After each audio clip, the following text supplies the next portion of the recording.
오늘은 요한복음 15장에 있는 말씀으로 여러분과 함께 은혜를 나누고자 합니다. 요한복음 15장에 있는 말씀은 포도나무의 비유에 관한 말씀입니다. 그런데 오늘 처음 나온 여러분들을 위해서 제가 조금 복습을 말씀드리자면, 지금 현재까지 어떻게 해서 사람이 거듭날 수 있는가, 어떻게 사람이 하늘의 것을 생각할 수 있는가. 우리가 지금 여기서 말씀드리는 그 전제는 우리 보통 인간은, 이 세상에 태어난 우리 인간은 하나님의 나라에 관한 것, 하늘에 관한 것을 도저히 이해할 수도 없고 거기에 대한 감각도 없을 뿐 아니라 거기에 대한 아무런 관심도 없다는 것을 여러분들에게 제가 말씀을 드렸습니다. 그러므로 그런 사람이 어떻게 변해서 하나님을 이해하고 하늘나라를 생각하고 하늘나라에 대한 관심을 가질 수 있게 될 것인가. 이 세상 사람들은 하늘에 대한 관심이 없을 뿐만 아니라 그것이 무엇인지를 모르기 때문에 거기에 대한 아무런 느낌이 없습니다. 거기에 대한 아무런 느낌이 없는 상태에서 우리가 아무리 전도를 해도 사실은 우리의 전도를 받지 않습니다. 그래서 이 하나님의 말씀을 전파할 때 우리가 먼저 전제해야 될 것은 사람들이 하늘나라에 대한, 또 하늘에 속한 것에 대한, 하나님에 대한 것에 대한 그 감각이 없다고 하는 것. 그래서 제일 중요한 것은 말씀을 전하는 사람이 그것이 무엇인지를 깨달아야 돼요. 그렇지 않으면 정말 장님이 장님을 인도하는 것과 같이 자기도 모르는 얘기를 할 수밖에 없습니다. 하늘에 관한 것을 자기 자신이 경험해 보지 못하고 거기에 대한 이야기를 할 수 없는 사람이 다른 사람에게 그것을 지도한다고 하는 것은 거의 불가능한 사실입니다. 제가 요즘은 노래를 하지 않습니다만은 제가 간곡히 부탁을 해도 요즘은 하지 않습니다. 그런데 노래를 전에는 좀 많이 했는데, 제가 이 성악 선생님들을 많이 찾아다녔어요. 그래서 제가 성악을 배우기도 했는데, 한 가지 제가 배운 게 있는데, 노래를 못하는 선생님에게서는 노래를 배울 수 없다는 걸 제가 발견을 했습니다. 그런데 제가 테너거든요. 테너인데 제가 가장 원한 게 좀 어떻게 그 고음을 한번 내봤으면 좋겠다, 그런 욕심이 있었습니다. 한번 좀 고음을 내봐요. 근데 여러 사람들에게 가서 제가 레슨도 돈도 많이 썼어요. 받아봤는데 그것을 가르칠 수 있는 사람은 오직 그 소리를 낼 수 있는 사람밖에 없어요. 그만큼 자기가 할 수 없는 것을 가르친다고 하는 것은 너무너무 힘든 거예요. 자기가 해보지도 않은 것을 가르친다고 하는 것. 그러므로 이 성경 말씀을 가르치는 것도 마찬가지입니다. 우리가 하늘에 관한 것을 가르치는데 우리는 하늘에 대한 증인으로서 하늘의 것이 무엇인지를 어느 정도는 알고 가르쳐야 되지 않겠습니까? 그래서 우리가 여기서 지금 계속 얘기하고 있는 것이, 어떻게 하늘에 관한 사물을 우리가 이해하고 우리가 어떻게 그런 경지에 들어갈 수 있을 것인가. 왜냐하면 많은 사람들이 하늘에 대한 것을 모르고 관심을 갖지 않지만 베드로나 또 예수님의 제자들과 그 몇몇 사람은 그 말씀을 받아들이고 하늘에 대한 것을 이해했어요. 그러므로 이 성경은 그것을 이해한 사람들의 글이기 때문에 우리가 이 글을 잘 이해함으로 인해서 우리도 그와 같은 경험을 할 수 있다고 하는 것. 제가 그것을 여러분들에게 지금 말씀을 드리면서, 어저께는 이 사마리아 여인의 경험을 통해서 우리가 어떻게 그와 같은 경험을 할 수 있는지 그 체험에 대해서 말씀을 드렸습니다. 그런데 오늘은 또 다른 방법으로 말씀을 드리겠어요. 그것은 포도나무의 비유를 통해서 말씀을 드리겠습니다. 그런데 이렇게 여러 가지의 말씀이 나오고 있는 그 이유를 여러분들에게 설명을 드리자면, 그것은 요한복음 20장 30절에 나오는 말씀을 통해서 그 목적을, 사도 요한이 왜 이와 같은 여러 그 비유를 통해서 또 이야기를 통해서 우리에게 말씀을 전하고 있는지를 우리가 알 수 있습니다. 그 30절에 나오는 말씀인데, 예수께서 제자들 앞에서 이 책에 기록되지 아니한 다른 표적도 많이 행하셨으나 오직 이것을 기록함은 너희로 예수께서 하나님의 아들 그리스도이심을 믿게 하려 하며. 그러므로 이 이야기를, 이와 같은 여러 가지 이야기를 적은 이유는 이 이야기를 통해서 이 예수님을 믿게 하기 위해서 적은 거예요.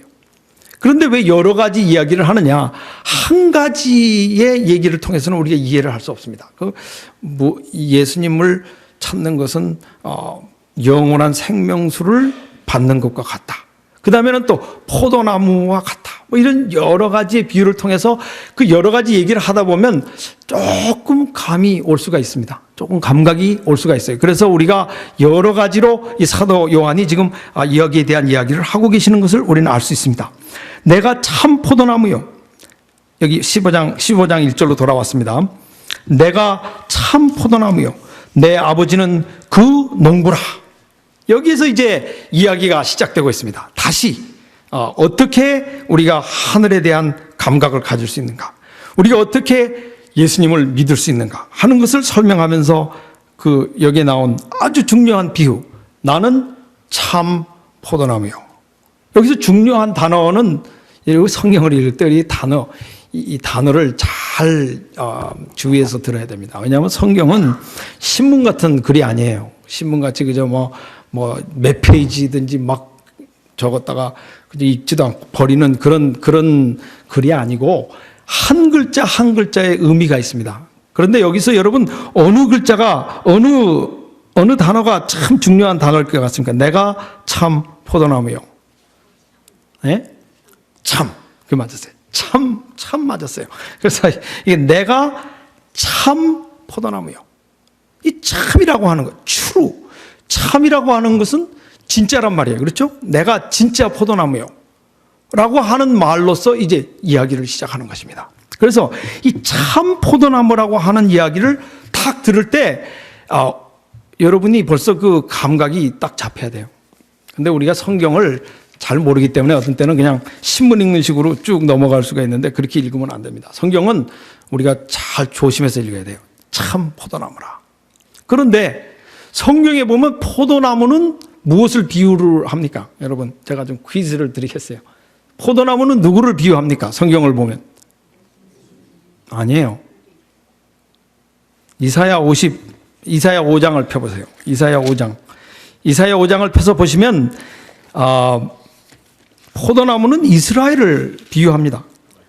항상 포도나무라고 하는 것은 이스라엘을 비유하고 있어요. 그래서 여기 지금 여러분이 가지신 성경을 펴서서 이사야 5장을 보시면 내가 사랑하는 자를 위하여 노래를 하되 내 사랑하는 자의 포도원을 노래하리라. 나의 사랑하는 자에게 포도원이 있으며 심히 기름진 땅이로다. 땅을 파서 돌을 제하고, 여기 이와 같은 얘기를 하면서 이 2절에 뭐라고 돼 있어요?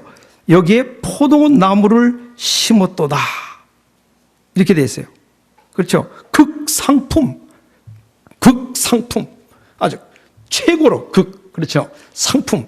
아주 최고로 품질이 좋은 포도나무를 심었도다. 그 포도나무가 이스라엘이에요.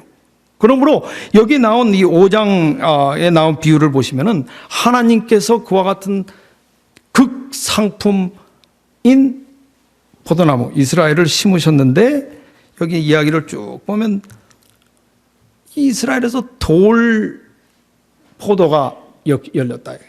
야생 포도. 근데 야생 포도가 이 히브리어로 보면 엉겅퀴와 같이 이 와일드한 아주 야생 몹쓸 열매가 맺혔다.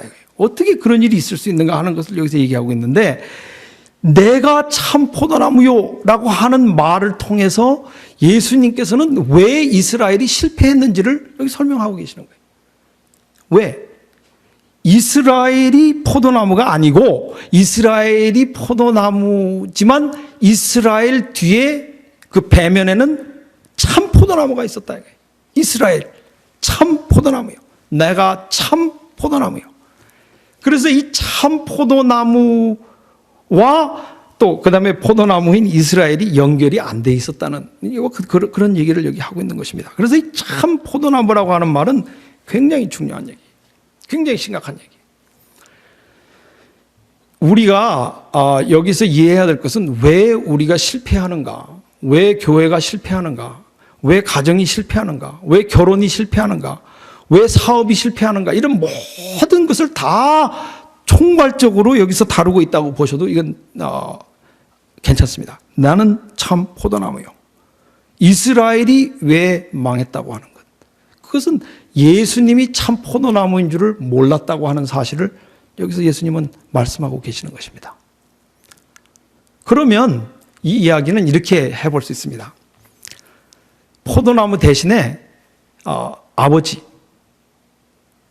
참 아버지는 누구세요? 예수님이 참 아버지시고 내가 참 아버지가 아니에요. 그러니까 가정이 잘 안 되는 가정은 아버지가 이스라엘이 자기가 포도나무였던 것처럼 생각했던 것처럼 자기가 아버지인 줄 알아요. 참 아버지인 줄. 그리고 자녀를 꼭 자기가 참 아버지인 것처럼 다루려고 하면은 안 돼. 내 아버지는 하나님 아버지 예수 그리스도 이시기 때문에 내가 그분에게 연결이 되어 있을 때에 내가 참 아버지가 될 수 있는 것이지 참 아버지가 없는 상태에서 내가 아버지가 될 수가 없어요. 그러므로 예수님은 여기서 그 참 아버지와 참 포도나무와 참 어머니와 또 뭐 여기다 어떤 것을 더해요. 참 목사 이 여러 가지를 여기 다 포함해서 예수님은 참 아버지시오, 참 아들이시오, 참 이웃이시오, 참 목사시오, 참 의사시오, 참 엔지니어시오. 그는 참 everything. 그는 참이에요. 아시겠어요? 이 정말 그분이 진짜다 이 말이에요. 그래서 내가 그 아버지와 연결이 되어 있을 때 내가 아버지 노릇을 제대로 할 수 있는 것이고 어머니가 참 어머니와 연결이 되어 있을 때 자기가 연결을 할 수 있어요. 이스라엘에 있었던 경험을 보면은 그 이유를 여러분이 아실 수 있습니다. 이스라엘 백성은 어떻게 생각했냐면 자기네가 참 포도나무이기 때문에 하나님의 백성이 되기 위해서는 자기에게 붙어야 된다 이렇게 생각을 했어요. 그래서 이방인들은 이스라엘에 붙어 있지 않기 때문에 그 사람들은 이미 구원에서 제거됐다 이렇게 생각했어요. 그러니까 무조건 이스라엘이 포도나무니까 이스라엘에 붙어 있는 사람은 그냥 하나님의 선민으로 구원을 받는다. 우리도 그렇게 생각하기가 쉽습니다. 우리 안식일 교회가 남은 교회이고 이것이 참 교회이기 때문에 무조건 이 교회만 나오면 된다. 이렇게 생각하는 사람들이 있다 이 말이에요. 아시겠어요? 그러니까 이스라엘 백성이 생각할 때는 자기네가 포도나무니까 자기네에게 붙어야 구원이 있는 것이고 하나님의 백성이 되는 것이고 그렇게 생각을 해요. 잘못됐다 이거예요. 예수님의 말씀은 이스라엘에 붙어 있느냐 안 붙어 있느냐가 중요한 게 아니라 내가 참 포도나무요 나한테 붙어 있어야 된다 이게. 그러니까 이스라엘은 무슨 역할을 했어야 하느냐면 각 개인이 예수님인 참 포도나무에 연결이 되도록 도와주는 그와 같은 하나의 헬퍼로 도와주는 역할을 했어야 되는데 그게 아니라 이스라엘이 자기가 포도나무인 것처럼 아직 딱 독점을 하고 우리한테 안 붙은 사람은 다 구원 못 받는다. 이게 잘못된 거예요.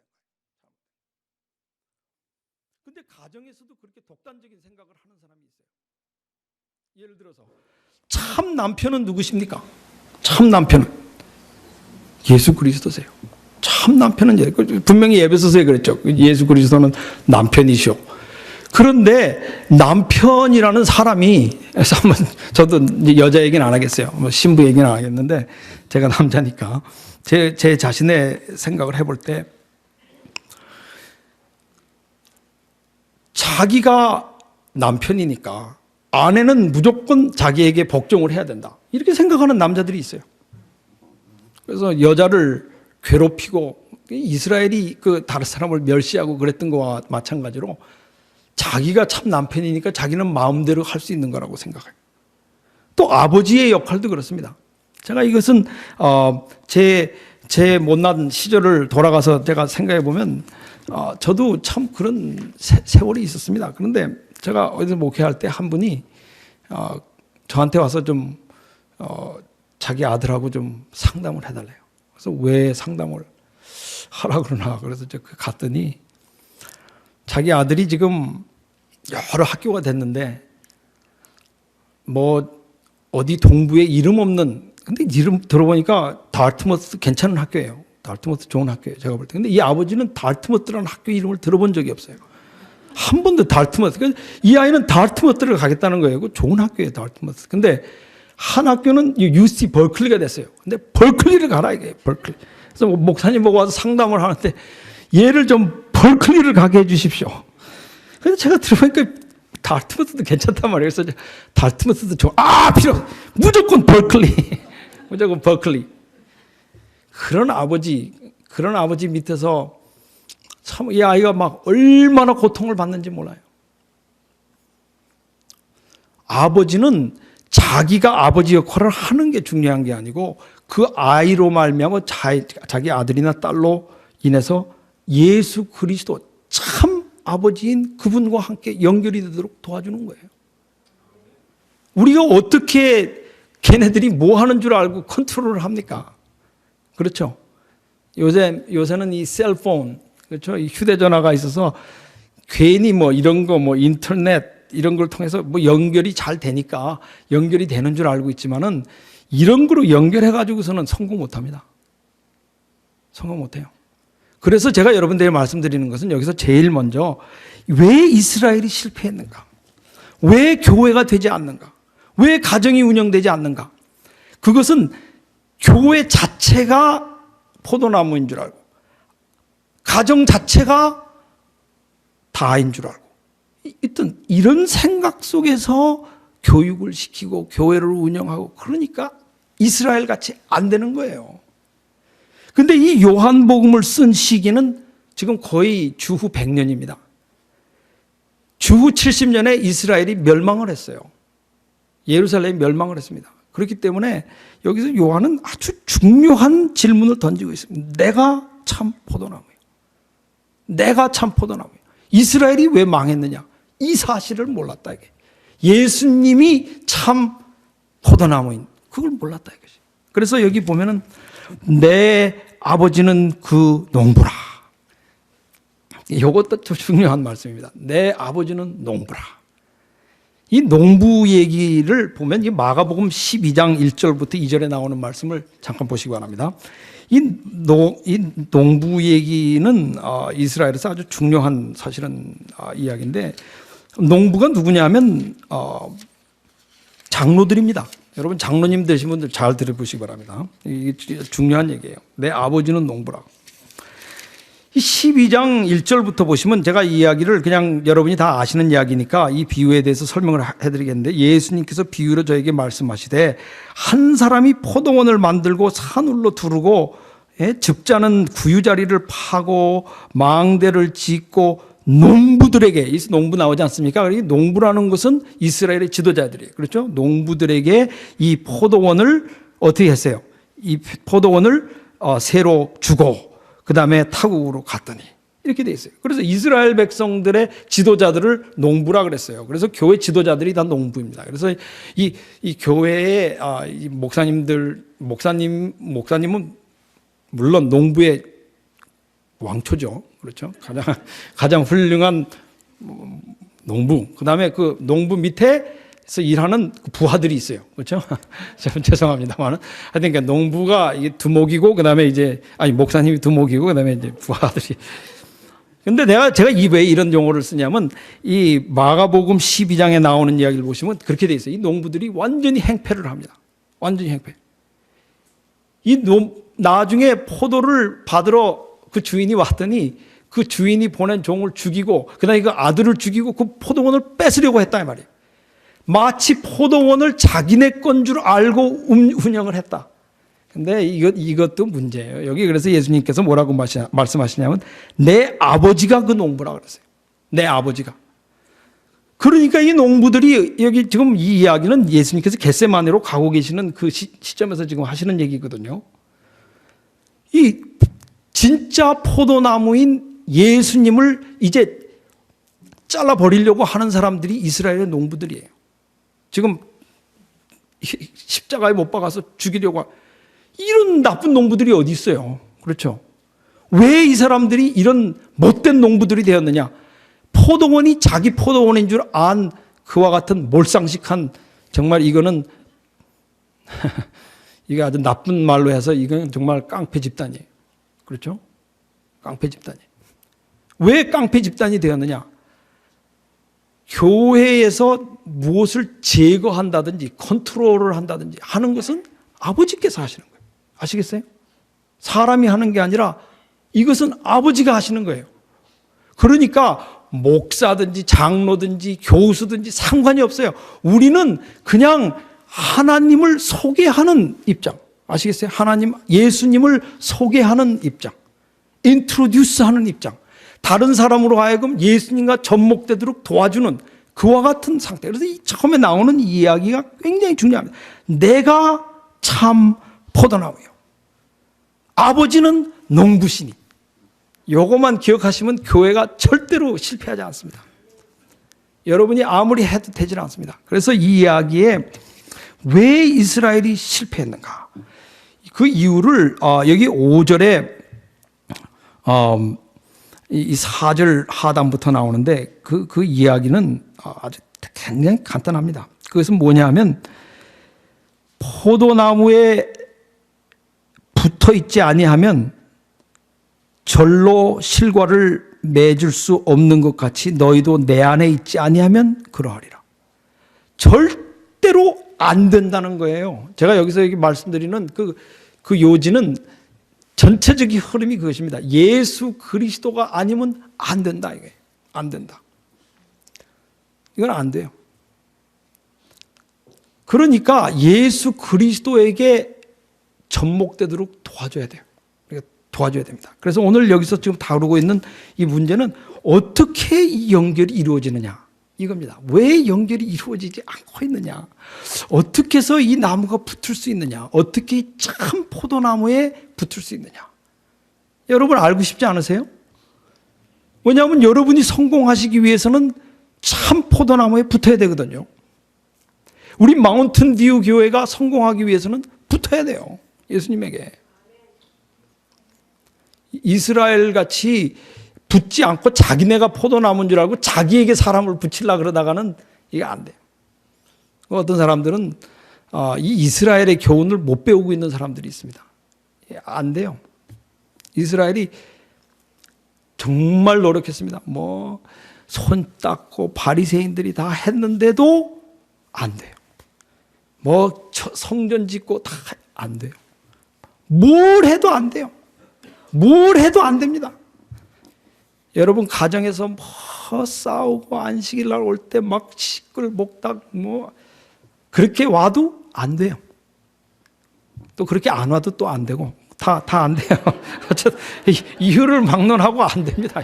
이거 안 되게 돼 있어요. 왜냐하면 여기 나에게 붙지 아니하면 안 된다 그랬어요. 그래서 우리가 여기서 지금 제가 여러분들에게 소개해 드리려고 그러는 것은 어저께에 이어서 어떻게 하나님과 이 참 포도나무이신 예수님과 연결될 수 있느냐, 이거를 설명해 드리는 게 오늘 제 짭입니다. 아시겠어요? 이제 시간이 많이 남지 않았는데 제가 과연 이것을 할 수 있을 것인가, 여러분께서 기도해 주시기 바랍니다. 이건 아주 힘든 과제입니다. 어떻게 이와 같은 연결이 이루어질 수 있을 것인가. 요한복음 15장으로 다시 돌아와서 보면은 여기에 대한 설명이 아주 정확하게 나와 있습니다. 그것은 뭐냐 하면 과실을 맺게 하려고 하나님께서 우리를 깨끗게 하시느니라. 너희는 내가 일러준 말로 이미 깨끗하여졌으니 내 안에 거하라. 그러므로 여기 보면 열매를 맺게 하려고 깨끗하게 해주셨다. 너희는 내가 너에게 일러준 말씀으로 깨끗해진다 이거예요. 그러므로 우리가 열매를 맺고 연결이 되기 위해서는 그 말씀으로 된다, 그것입니다. 우리 김노리 목사님 보니까 아침에 열심히 일어나서 막 스카이프로 말씀을, 그래서 이 교회는 되겠다 제가 생각을 했습니다. 되겠다. 이 말씀으로 붙는 거거든요. 그래서 여러분들께서 많이 참여하시기 바랍니다. 이 김노리 목사님의 말씀이 얼마나 좋은지 저는 비몽사몽간에 들어서 잘 모르겠어요.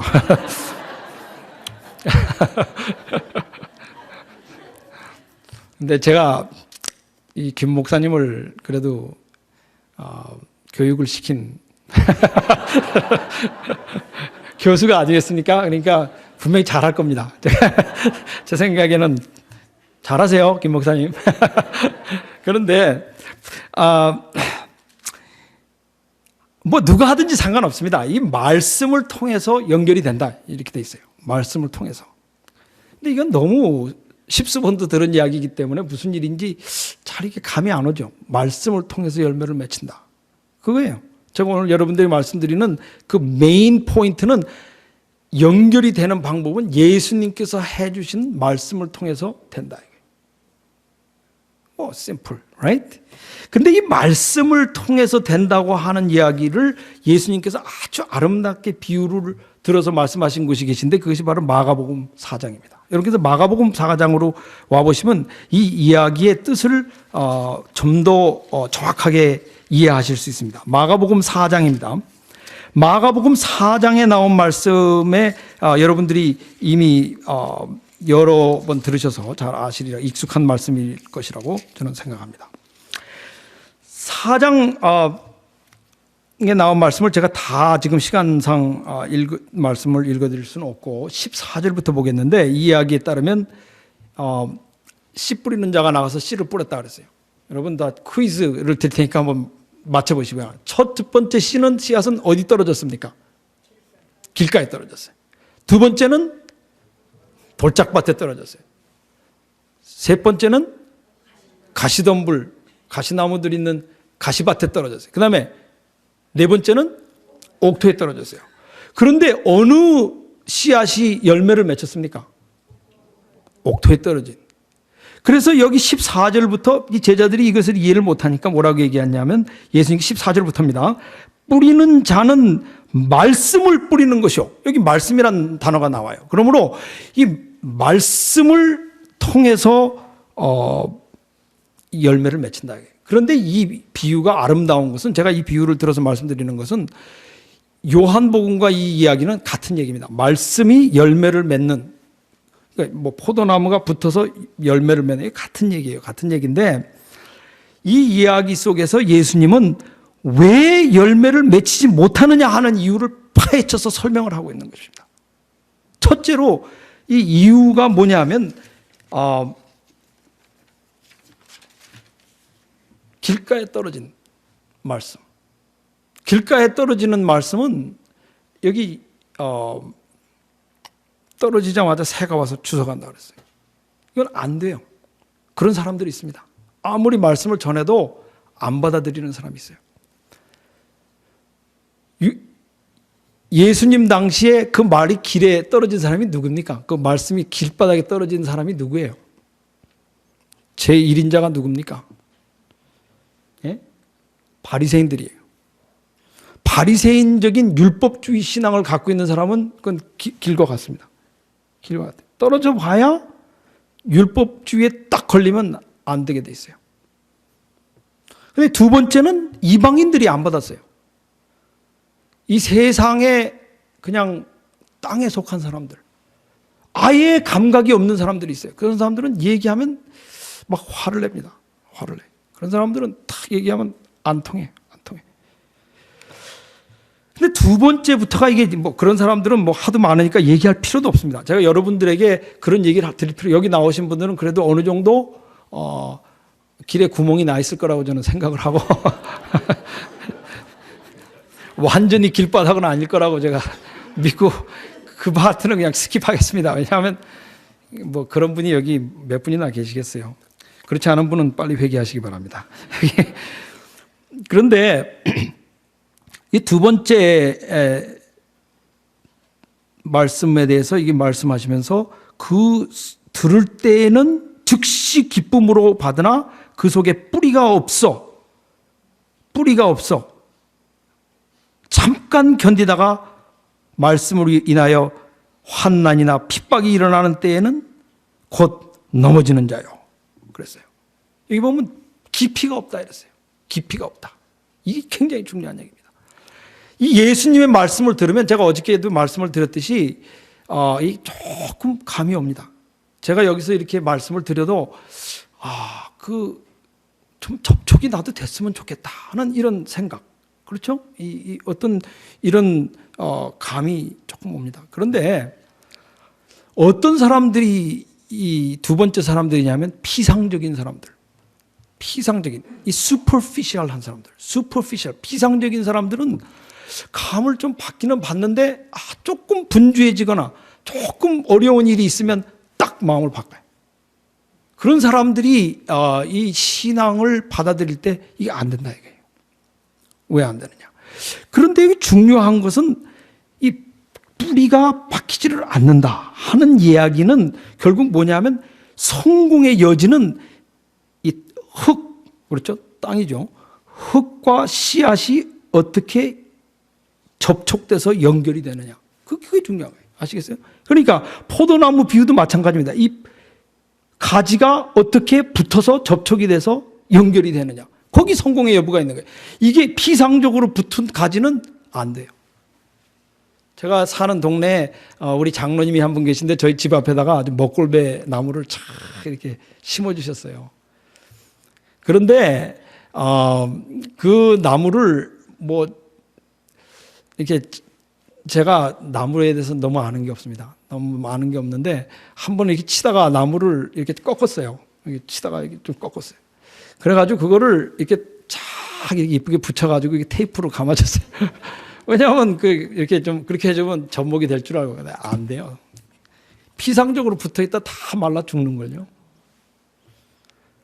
이 피상적인 접촉이라는 게 굉장히 위험합니다. 차라리 안 들은 것만도 못해요. 그래서 여기서 예를 들어서 말씀을 들으시고 이 성경 말씀을 보시고 조금 마음에 뭐가 오지 않습니까? 예를 들면 오늘 쓰나미가 일어났어요. 그렇죠? 일본에서 쓰나미가 일어나서 1000명 가까이 죽었습니다. 순식간에 그렇게 준비를 잘한 일본에서도 1000명 가까이, 지금 뭐 앞으로도 더 사상자가 일어날 수도 있지만 하여튼 지금 현재까지는 1000명가량 죽었습니다. 그 다음에 원전, 이 뉴클리어 리액터가 3개가 지금 파괴가 됐습니다. 파괴가 돼서 지금 거기 이 냉각 시설이 망가졌어요. 그래서 그 가운데 있는 노심 이 핫라드를 이 노심이 지금 그걸 식힐 수 있는 그 물이 지금 100도가 넘게 끓어오르고 있어요. 그래가지고 거기에서 지금 이 방사선이 누출이 돼가지고 지금 보통 누출의 지금 1000배가 지금 나오고 있다고 오늘 오후에 그렇게 나왔어요. 그래서 거기 있는 사람들이 지금 뭐 피해를 받고 뭐 말도 못해요. 그런데 이런 얘기를 가만히 듣고 보면 LA 사시는 분들 조금 두렵지 않으세요? 저는 LA 살지 않는 것을 인해서 캘리포니아 살지 않는 것에 대해서 감사합니다. 그런데 여기도 안전한 지역은 아니에요. 그렇죠? 여기도 지금 오늘 밤도 뭐 졸지에 모르는 거예요. 근데 이거 웃고 넘어갈 일이 아니고 제가 이렇게 얘기하면은 그냥 그게 피상적인, 에이 뭐 괜찮겠지. 이 마음에 와서 말씀이 닿을 때 그냥 이렇게 에이 뭐 나중에 하지 뭐, 에이 뭐 바쁜데 뭐, 에이 그냥 더 자지 뭐, 이런 식으로 하는 사람은 열매를 못 맺는다는 거예요. 열매를 못 맺는다. 안 돼요. 성경도 아침에 일어나서 모르겠어요. 뭐 김 목사님 스카이프 하실 때 제가 그래서 자세히 물어봤어요. 누가 들어오는지 아느냐? 뭐 이렇게 그거 뭐 나와서 듣다가 주무시는지 난 모르겠어요. 지금 웃으시는 분들은 한번 체크해 보시기 바랍니다. 그런데 이 성경 말씀을 들을 때 그 마음에 그 와서 닿는 가마를 이 피상적으로 뿌리를 내리지 아니하고 그냥 얼렁뚱땅하고 넘어가는, 뭐 나중에 하지라는 식으로, 이게 안 돼. 안 돼. 열매 못 맺어요. 그 다음에 이제 두 번째 있는 사람. 두 번째 있는 사람이 이게 또 문제입니다. 세 번째 있는 사람, 어떤 이는 가시떨기에 뿌리운 자니 이들은 말씀을 듣되 세상의 염려와 재리의 유혹과 기타, 기타 욕심이 들어와 말씀을 막아 결실치 못하게 되는 자요. 이 욕심, 염려, 이런 사람을 가리켜서 지금 이 접촉이 안 되는 것을 여기 설명하고 있습니다. 다시 얘기해서 이 염려와 실망, 욕망 이런 거. 여러분 어때요? 참 미국에 살면서 욕망이 없는 사람이 어디 있습니까? 전 미국에 와서 참 욕망이 많았습니다. 제가 여기서 좀 고백을 하겠습니다. 제가 미국에 올 때 가장 큰 포부를 감고, 이게 녹음을 해서 얘기하긴 조금 죄송합니다만, 가장 비행기를 탈 때 가장 원했던 게 뭔지 아세요? 미국에 가면 고기를 많이 먹을 수 있을 것이다. 그거 원했어요. 가면 고기 잔뜩. 그런데 미국에 왔더니 저희 부모님이, 저희가 형제가 5입니다. 근데 부모님이 뭐 미국에서 뭐 어머니는 자방틀 하시고 뭐 고기가 어디 있습니까? 고기 먹을 기회가 없어요. 우리 고기 못 먹었어요. 와가지고 햄버거 한 번 오니까 아버지가 사주셔서 그것도 또 맛이 이상해서 못 먹었습니다. 그런데 이제 그런 식으로 살다가 1981년에 제가 목회 잡을 처음 얻어서 야, 이제는 좀 고기를 먹어도 되겠다 하는 그랬더니 이상구 박사님이 나타나셔가지고 고기 먹으면 안 된다고 그때부터 지금까지 못 먹어. 그래서 제가 참 그분 덕분에 이렇게 건강을 지킨 거는 참 다행입니다. 그런데 제가 이거 말씀드리는 게 이 미국에 와서 이 뭐 고기뿐만 아니라 뭐 돈 벌 수 있는 기회, 놀 수 있는 기회 얼마나 욕망이 많습니까? 아시겠어요? 그런데 그런 거 다 하다 보면 이 양심의 음성을 들을 수가 없습니다. 양심의 음성을 들을 수가 없어. 그런데 이 양심의 이 옥토라고 하는 것은 양심이에요. 이게 왜냐하면 이 포도나무는 여기서 아주 중요한 것을 예수님께서 나는 포도나무요. 이거 아시겠어요? 그런데 여기 보면은 예수님의 비유에 보면 분명히 이 땅은 옥토예요. 이 옥토는 마음이란 말이에요. 그럼 이거 어떻게 연결을 시켜야 되겠는가? 제가 그래서 여러분들에게 분명히 여기 말씀드리겠습니다. 예수님은 누구시냐? 내가 참 포도나무요. 어떻게 연결이 되느냐? 여러분의 양심의 소리가 예수님이 음성이십니다. 아시겠어요? 이 양심에 들리는 소리가 예수님의 음성이에요. 양심의 가책, 양심의 소리. 그런데 이 옥토에 떨어지는 사람은 많은 열매를 맺힌다 그랬어요. 이 옥토에 떨어지는 이 사람과 이 요한복음 15장에 나오는 이야기가 이 일맥이 상통하는 이야기입니다. 여기 보면 다시 돌아가서 보시면 제가 여기 2절에 15장 2절입니다. 이 아버지께서 이를 재버리시고 무릇 열매를 그러니까 과실을 맺는 자는 과실을 맺게 하기 위해 이를 깨끗게 하시느니라 그랬어요. 근데 깨끗게 한다는 말을 영어로 보시면 그 헬라어의 의미가 둘이 있는데 푸른한다 그랬어요. 친다 그랬어요. 가지를. 그러니까 여기에 나오는 말씀은 이 하나님께서 그 열매를 맺게 하기 위해서 가지를 자르신다 그랬어요. 자르시고 그 아픈 자리 아시겠어요? 상처가 난 자리에다가 접목을 시킨다 이 말이에요. 이 옥토도 마찬가지입니다. 이 딱딱한 땅을 긁어서 거기를 깨트리고 부드럽게 만들고 다시 얘기해서 이 옥토를 가진 사람은 양심이 이제 깨진 사람이에요. 우리 마음속에 양심이 다 이렇게 길처럼 굳어 있습니다. 나쁜 짓을 해도 이 세상 사람들은 느낌이 없어요. 느낌이 없어요, 이 세상에서. 그런데 이 예수 그리스도를 만날 때에 그 만나는 시점에서는 가지를 자른 것과 같이 땅을 민 것과 같이 밭을 가른 것과 같이 흉터가 납니다. 이 상처가 나요, 마음에. 그래서 아파요. 이 괴롭고 아픈 상태에서 예수님을 만나는데 제가 여기서 말씀드리려고 하는 것이 양심에 울리는 그 음성이 예수 그리스도시다 이 말이에요. 그게 참 포도나무예요. 거기와 그 연결이 될 때에 열매를 맺힐 수가 있어요. 그런데 이것은 예수님만의 얘기가 아니고 제가 공부를 가르쳐 보니까 세상에서 성공하려도 이게 맞는 원칙이에요. 제가 이 학생들을 가르쳐 봤는데 딱 4가지가 있어요. 어떤 학생들은 강의를 하면은 제가 이런 말씀 드려서 죄송합니다. 이 선다형으로 이 멀티플 초이스로 시험을 내는데 그렇게 막 열광을 토하고 정말 열심히 가르쳤는데 31%를 맞는 학생이 있어요. 31%. 연필을 그냥 굴려서 해도 25%는 맞는데 어떻게 31%를 맞을 수 있을까? 이해를 할 수가 없어요. 그런데 어떤 학생은 한번 16%를 맞은 학생이 있어요.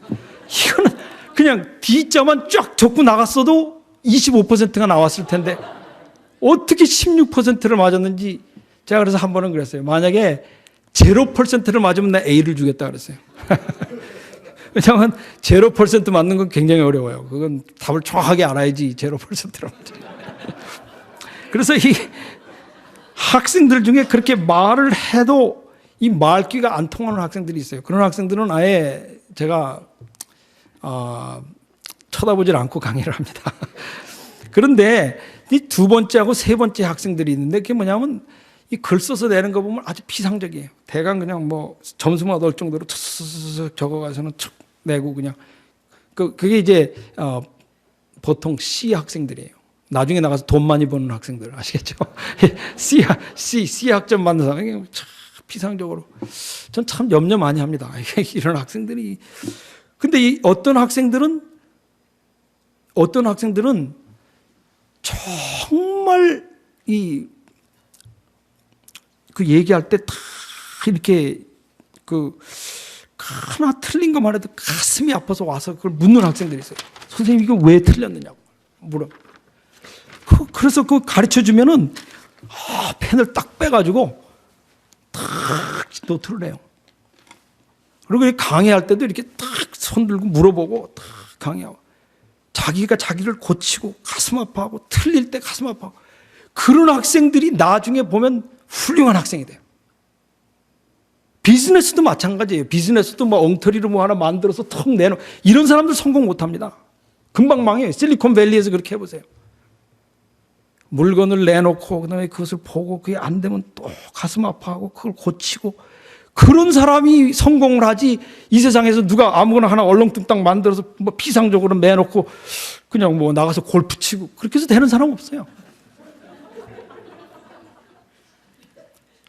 모르겠어요. 실리콘밸리가 어떻게 돌아가는지 몰라도 그렇게 하는 사람 없어요. 학회 가도 학자들도 그래요. 학자들 이름 아주 유명한 학자들 가서 보면은 아주 이름 없는 사람들이 글을 읽을 때도 다 앉아서 적습니다. 이렇게 다.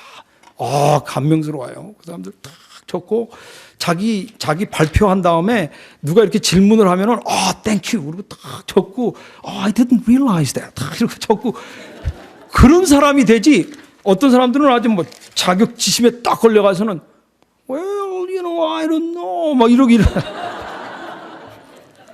아무것도 안 돼.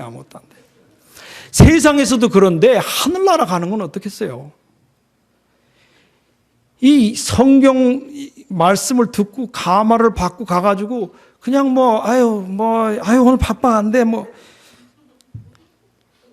누가 틀렸다고 지적해주면 그런 거 가지고 너무 신경 쓰면 안 돼 이런 식으로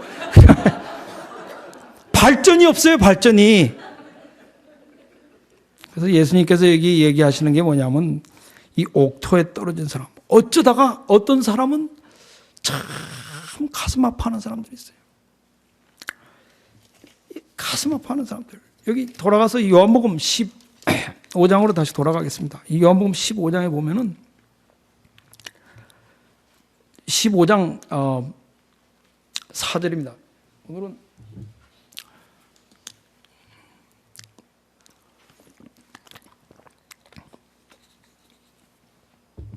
요한복음 15장 4절에 있는 말씀을 다시 보고 너희가 내 안에 있지 아니하면 그러하니라. 나는 포도나무요. 지금 5절입니다. 너희는 가지니 저가 내 안에 내가 저 안에 있으면 이 사람은 과실을 많이 맺나니 나를 떠나서는 너희가 아무것도 할 수 없습니다. 중요한 게 그거예요. 아무것도 안 돼요. 제가 아까 말씀드린 대로 우리 자신만 보면 아무것도 안 돼. 우리가 어저께 요한복음 4장에 나오는 사마리아 여인의 이야기를 통해서 말씀드렸듯이 종교 신앙 해봐야 결국 권력 싸움, 땅 싸움, 재산 싸움, 분열, 시기, 질투 그런 것밖에 없어요. 신앙 해봐야 마음속으로 자꾸 헐트만 당해. 예수 그리스도에게 붙어있지 않은 사람, 다시 얘기해서 그냥 피상적인 신앙을 하는 사람, 자기 양심의 음성을 들을 수 있는 사람이 되어야 되는 거예요. 그렇기 위해서는 굉장히 조용한 삶을 침착해야 돼. 사람이 침착해야 돼. 그런데 이 예수 그리스도의 능력을 받지 않고 사는 사람들이 아마 저녁에 가서 한번 가슴을 이렇게 좀 안고 열매를 맺지 못했다. 뭐예요? 자기의 잠재력, 자기의 포텐ци얼을 완전히 이루지 못했다는 얘기예요. 왜냐? 이 세상의 욕망, 욕심, 돈 버는 거 다 해가지고 그런 거 하느라고 일생 다 보낸 사람은 가만히 앉아서 생각해 보면 세상을 헛살았어요. 헛살았어, 완전히. 내가 뭐 해놓은 게 있는가? 내 세상에 태어나서 뭐 해놓은 게 있는가? 완전 디스트랙션. 이것은 잠재력을 이루지 못해. 이스라엘에게 그렇게 하나님께서 선지자를 보내고 그렇게 했는데 이스라엘이 그가 가지고 있는 그 놀라운 율법을 가지고 그 잠재력을 키우지 못했어요. 왜? 돈 버느라고 바쁘고 욕망을 채우느라고 바쁘고 싸우느라고 바쁘고 땅 싸움, 재산 싸움. 그저 우리 이민교회는 어떻습니까? 제가 여기서 좀 고언을 하겠습니다. 이 고언. 저는 어디 목회 이동할 때를 찾고 있지 않으니까 제가 고언을 드리겠습니다만 우리 이민교회를 보십시오. 우리 이민교회에 얼마나 잠재력이 있습니까? 기라성 같은 장로님들, 그 많은 탤런트들. 근데 모르겠습니다. 이 베이에리아 이쪽은 다 어떤지 모르겠습니다만은 그저 될만 하면 싸우고 나가고 싸우고 흩어지고 무슨 하다가 선거하다 목사님 이동하다 안 되면 탁 싸워서 나가고 가슴 아프고 다 교인들이 가슴에 금이 가 있어요. 왜? 왜 안 됩니까? 왜 이민교회가 안 됩니까? 예수님하고 연결이 안 돼 있어서 그래. 그게 무슨 얘기냐? 양심의 음성을 듣지 않기 때문에 그렇습니다. 즉 우리가 잘못할 때 그 마음에 성령이 호소하세요. 저의 마음속에는 그거 확신합니다. 자기가 잘못했을 때 괴로워요, 마음이. 그 성령께서 오셔서 호소하십니다. 내 남편을 데리고 오라. 여인에게 얘기하신 것과 같이 마음이 괴로워요. 사실상 하지 않아야 될 얘기를 왜 했습니까? 사실상 하지 않아야 될 행동을 왜 했습니까?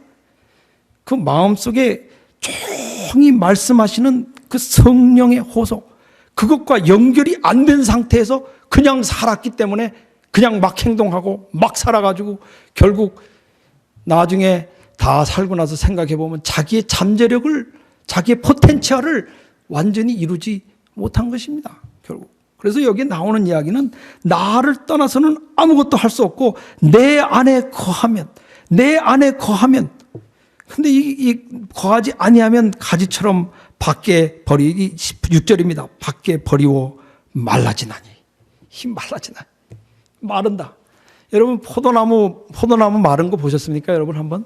우리 여기 겨울에 포도나무 마른 모양 한번 보셨어요? 우리 베렌 스프링스에서 그걸 볼 수가 있는데 이 포도나무는 이렇게 얕습니다. 이렇게 작아요. 그래서 이렇게 끈에다가 이렇게 묶어 놓습니다. 그런데 그게 이렇게 기대고 있어요. 보시면 이렇게 손을 이렇게 기대고 다 이게 알트로바이러스 걸린 것처럼 이렇게 관절염에 걸린 것처럼 루머토이드 아르트라이티스 그런 것처럼 탁 몸을 갖고 머리를 탁 이렇게 느리트리고 그 덩굴이 이렇게 말라요. 자기의 양심의 음성을 듣지 아니하고 예수 그리스도의 호소하시는 그 음성과 연결이 안 된 상태에서 예수 참 남편, 참 아버지, 참 목사, 참 교회, 참 아내, 참 좋으신 우리 예수 그리스도와 연결이 안 돼 있는 사람은 이 생애가 메말라요. 메말라. 안 됩니다. 겉으로 보기에는 좋은 것 같죠. 안 돼요. 그래서 여기 보면은 내 말이 너희 안에 거하면 무엇이든지 원하는 대로 구하라. 그리하면 너희가 이루리라. 그렇게 이야기했어요. 무엇이든지 구하라.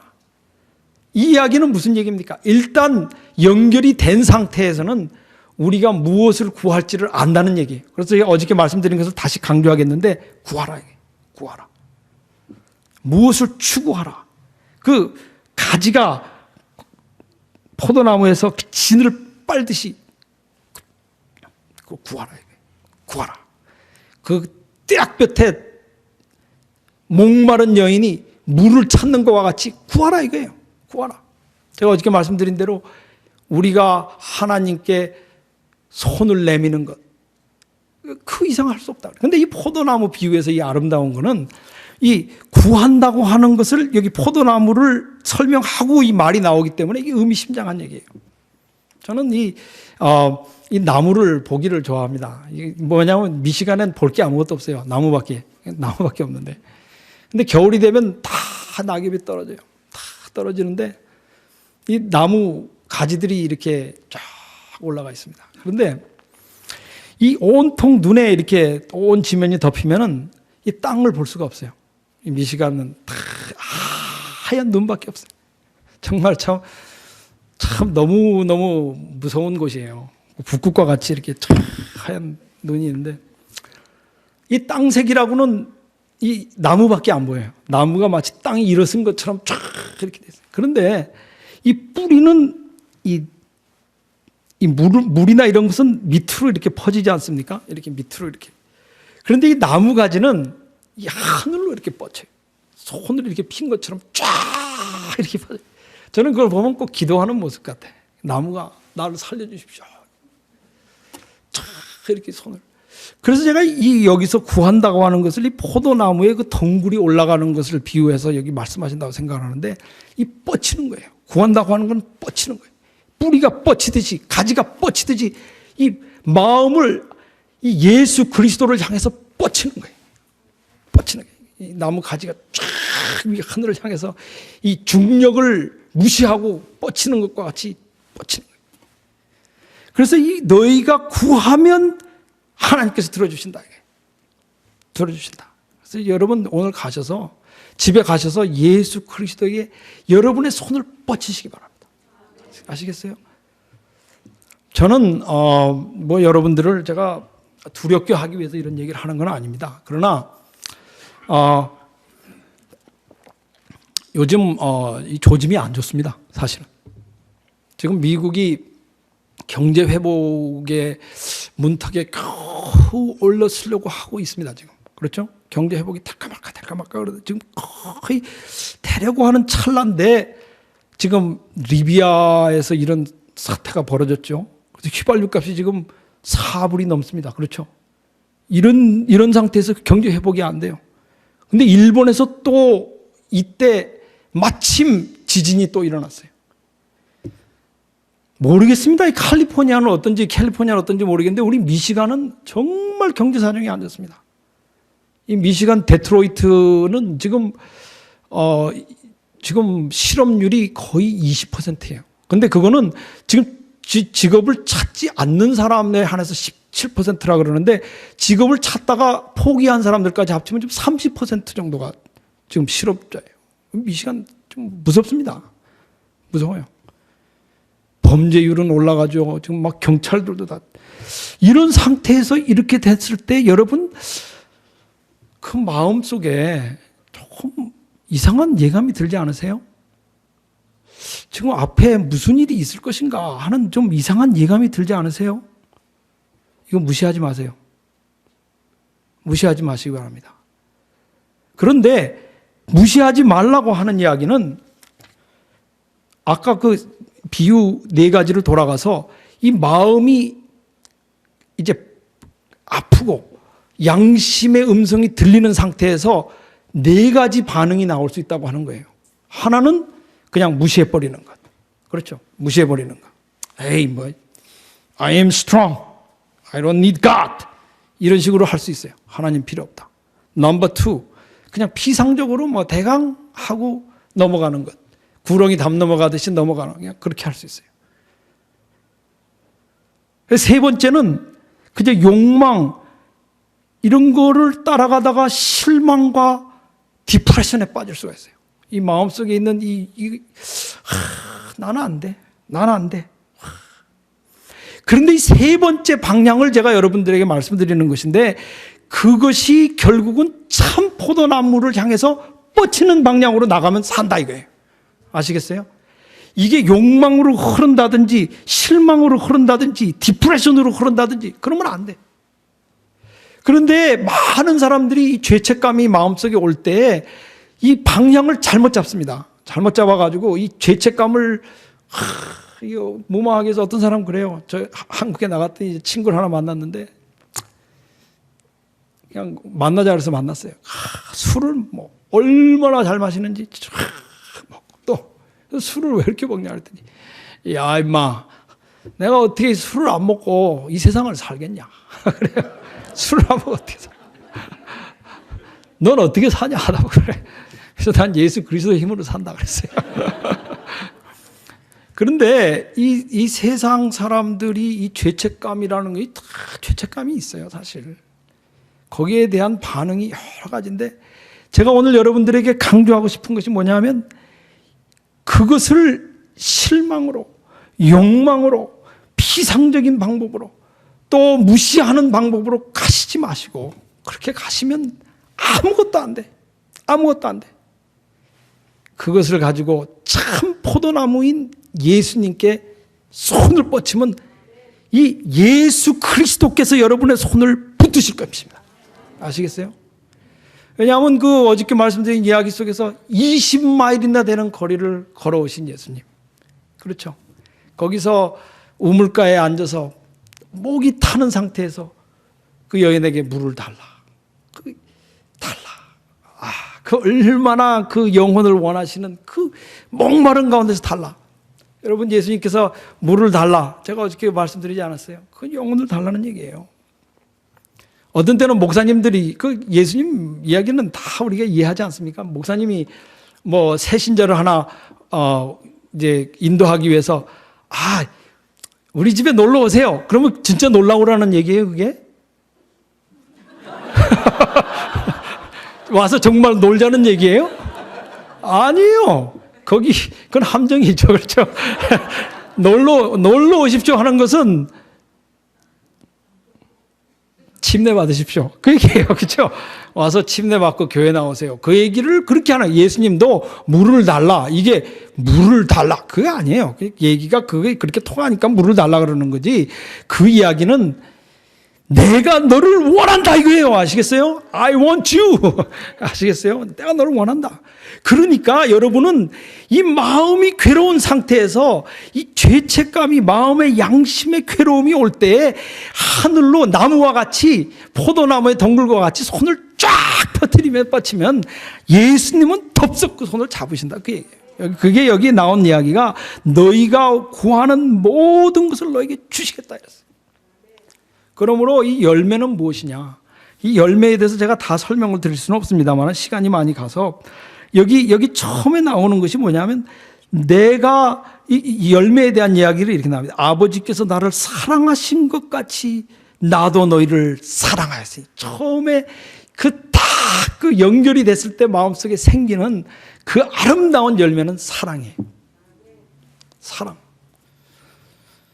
사랑이 없이는 되는 게 없습니다, 이 세상에. 그렇죠? 이 사랑. 그 다음에 여기 두 번째 나오는 것은 너희도 내 계명을 지키면, 여기 10절 하단입니다. 너희도 내 계명을 지키면 사랑 안에 거하라. 내가 너희에게 이름은 내 기쁨을 너희에게. 이 두 번째는 뭐예요? 기쁨을. 내가 내 마음속에 내 기쁨을 연결이 됐으면 뭘 주겠다는 얘기를 하시는 거 아니겠어요? 사랑. 기쁨. 근데 이 성경에 나오는 이야기는 언제나 이렇게 성경은 이렇게 말씀을 이렇게 좀 내려서 하십니다.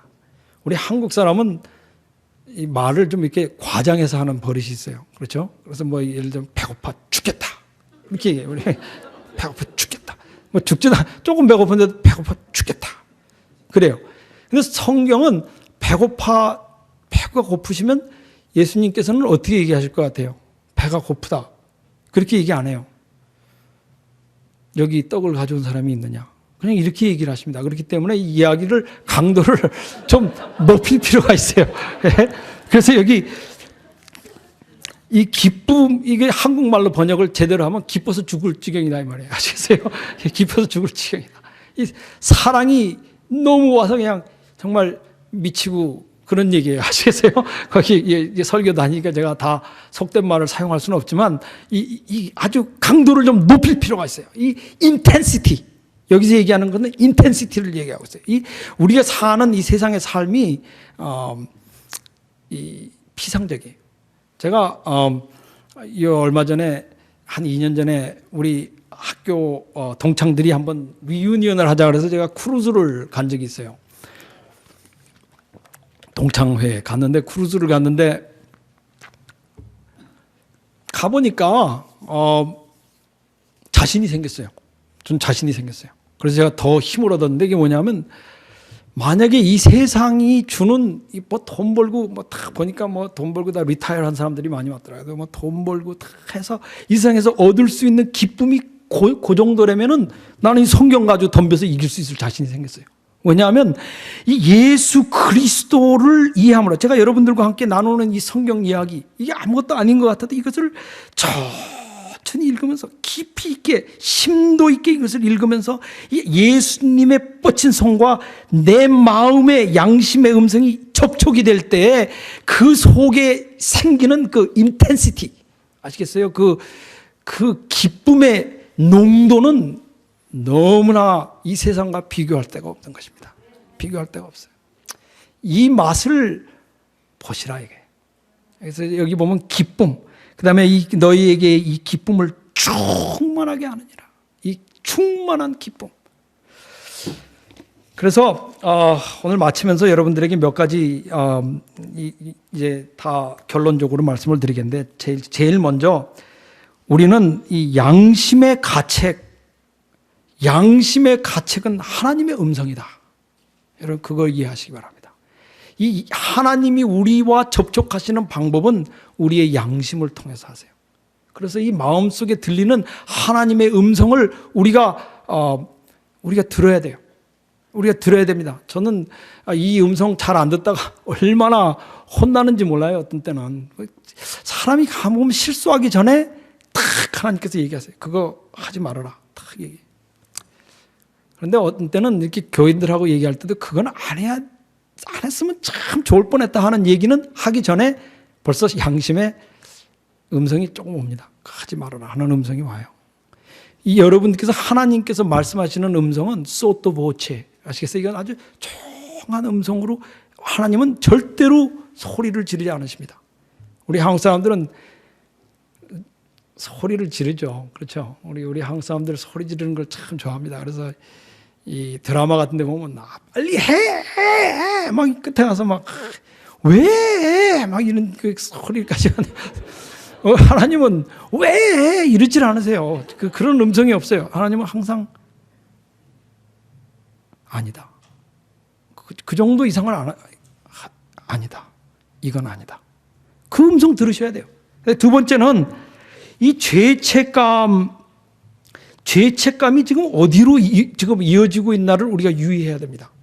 그래서 죄책감이라고 하는 것이 자꾸 나쁜 쪽으로만 생각하기 때문에 죄책감 하면은 그냥 우울증에 빠지고 막 고통받고 그렇게 생각을 해요. 그런데 죄책감이 뻗치는 손으로 인해서 이 참 포도나무에 이어질 것 같으면 이것은 사는 길이에요. 사는 길이에요. 사람이 아픈 거가 좋은 거 아니겠어요? 만약 칼로 자르는데 여기 아픈 걸 모른다면 얼마나 이게 참 슬픈 일이겠습니까? 우리 양심에 아직도 살아있다고 하는 건 좋은 것입니다.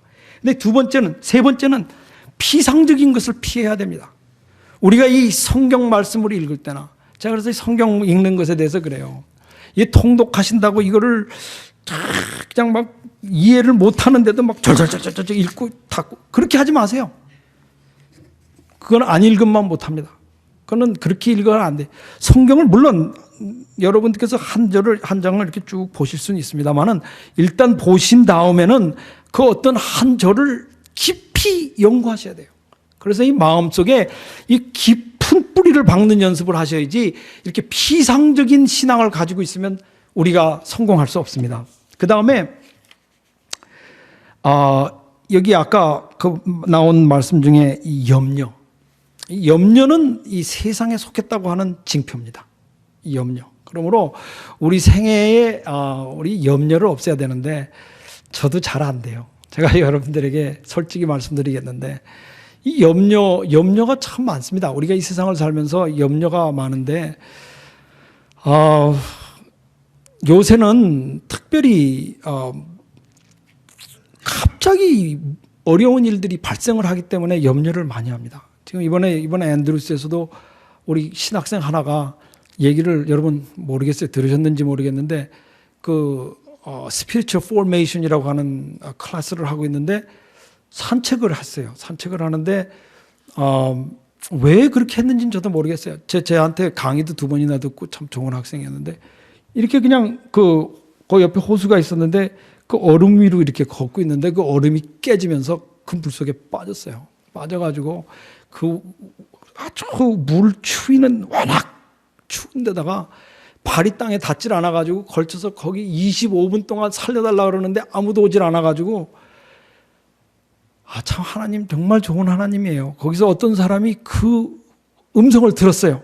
그래가지고 그 학생을 꺼내서 ICU 집중 치료실에 보내가지고 겨우 살았습니다. 그러니까 언제 어디서 무슨 일이 일어날지 모르는 정말 이상한 세상에 우리가 살고 있어요. 그렇지 않습니까? 그래서 우리가 이런 상태에서 마음의 평안을 얻는 그걸 가져야 돼. 평강을. 우리도 이 세상 사람 같이 염려하면 안 됩니다. 우리도 이 세상 사람 같이 염려하고 있으면 이 세상 사람들이 우리를 볼 때 우습게 알아요. 우리는 예수 그리스도를 통해서 아까 말씀드린 사랑과 기쁨과 충만함이 우리 마음속에 있어야 돼. 우리 마음속에 있어야 돼. 그래서 이 마음속에서 기쁨이 있을 때에 다른 사람이 보면서 저 사람은 내가 없는 걸 갖고 있구나. 다 알아야 돼. 저는 그래서 우리 교인들에게 제가 이게 정말 강조하고 싶은데 전도하는 베스트. 전도할 수 있는 베스트는 뭐예요? 베스트는 여러분의 마음속에 기쁨, 사랑 이런 열매를 맺히고 있으면 다른 사람들이 부러워합니다. 부러워해.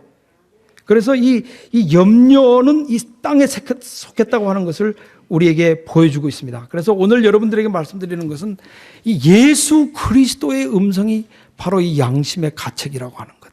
이 양심의 가책을 통해서 우리가 하나님과 연결이 된다고 하는 것. 이것은 여러 방면으로 우리에게 큰 성공을 가져다 줄 수 있고 교회로서 많은 기쁨을 가져다 줄 수 있다고 하는 것을 여러분들에게 말씀을 드리겠습니다. 이 우리의 생애 속에서 제가 이런 말씀을 드려서 제가 참 죄송합니다. 근데 저도 여기에 한번 빠졌던 적이 있어요. 왜냐하면 우리 안식일교회 생활을 오래 하다 보니까 너무 좀 부정적인 생각을 많이 하고 우리 보통 일반 일요일교회 다니시는 분들 보니까 막 너무 기쁨이 넘쳐 흐르는 것 같아요. 막 그냥 기쁘다 막 나와서 간증하는데 기쁘다 그래서 저도 그런 생각을 했어요. 조엘 오스틴이니 이런 분들 딱 책을 읽으면 저도 그래서 어떤 때는 한때는 어떻게 생각을 했느냐 하면 이 기쁨 그리스도의 생애는 그냥 기쁨만 있어야 된다 이렇게 생각을 했어요. 저도 그런 생각을 하고 그런 설교를 한 적도 여러 번 있습니다. 제가 여러 번 있는데 이건 완전히 잘못 생각하는 거예요. 이건 잘못 생각하는 거예요. 제가 여러분들에게 말씀드리고 싶어하는 것은 그런 식으로 살다 보니까 삶이 비상적이에요. 왜냐하면 마음속에 가책이 오면은 이건 something wrong 그러니까 어떤 생각을 하게 되냐면 무조건 예수님 은혜만 붙들면 I'm okay. 그리고 마음속을 그냥 평안하게만 만드는 그런 방법의 신앙을 살았다 이거예요. 그런데 그거는 마치 공부하는 학생이 그런 학생들이 있어요. 제가 실제로 봤어요. 가가지고 막 50% 이렇게 맞았는데도 가가지고 자기 친구들한테 it's okay. 자기 또 집에 가니까 자기 와이프도 it's okay. You gotta make some choices. 이래가서는 그 다음에 발전이 없어요. 그런 학생은 전혀 발전이 없어. 그냥 옆에서도 뭘 해도 오케이. 그럼 뭐 음악도 그래요. 음악할 때도 막 나와서 막 바이올린 치는데 막 음이 다 틀리는데 앉아서 막 웃으면서 원더풀 발전이 없어요. 우리가 이 예수 그리스도와 접목이 돼서 잘한다고 하는 것은 이 고통 속에서 그에게 손을 내밀 때 일어나는 것이고, 우리의 잘못을 정확하게 아는 데서 오는 것이지, 우리가 무조건 그냥 다 무마시킨 상태에서 무조건 기쁩니다, 믿습니다 막 이래가지고 되는 게 아니에요.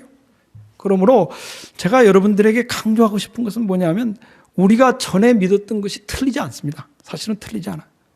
이 믿는다고 하는 것은 결국 이 양심의 가책, 이 죄책감이 우리에게 올 때 그것을 어떻게 처리하느냐, 그런 상태에서 어떻게 내가 예수 그리스도에게 나를 접목시키느냐 하는 게 중요한 거지, 그것이 없는 게 중요한 것이 아닙니다. 이 죄책감이. 그러므로 제가 여러분들에게 이곳에서 정말 강조하고 싶고, 여러분 한번 해보십시다. 우리 손을 뻗칩시다. 하늘로 이 손가락을 쫙 펴세요.